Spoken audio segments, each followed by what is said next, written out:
Okay, so 53% of the cars that are sold in America are made in America. But made in America don't mean actually made in America. And see, that's where Trump is getting us fucked up. That's where he's trying to pull a wool over your eyes, because he's saying, oh, I'm going to put these tariffs on cars that are made outside of the United States. In order for them to come here, they're going to have 25% tariffs. But made in America does not mean made in America. Made in America means the car was put together in America. So 53% of the cars that are sold in America were put together here.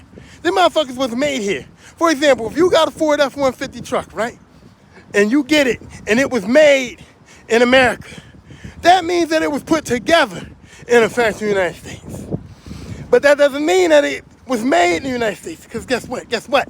That transmission could have came from Canada, could have came from Mexico, could have came from Korea. And that's for every part. The tires could have came from somewhere else. The transmission could have came from China. The rims could have came from Bulgaria or anywhere else in the world.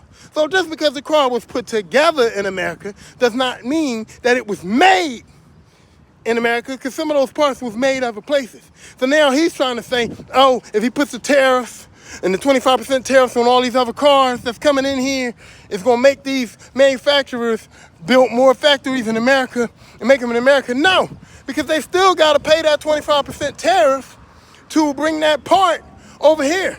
So if they want to make 100,000 F-150s and they want to make 50,000 of them or build 50,000 of them in America, then they pay for get the parts over here. And then they can make the rest in Mexico where the parts is already at. So they're not going to pay the tariffs on the parts just to make the cars in America. He's actually costing them more money to make it here than it costs them to possibly make it somewhere else where it might be closer to where the transmission is at. You know what I'm saying? That's what I mean. Like, they make cars in other places around the world, and they put them together in other places around the world depending on where they have to get the parts from. So if you want them all put together, not made, but you want them all put together in America, but you're putting tariffs on all the parts that come from outside of America, yeah, that's going to be hard to do. That's going to be real hard to do.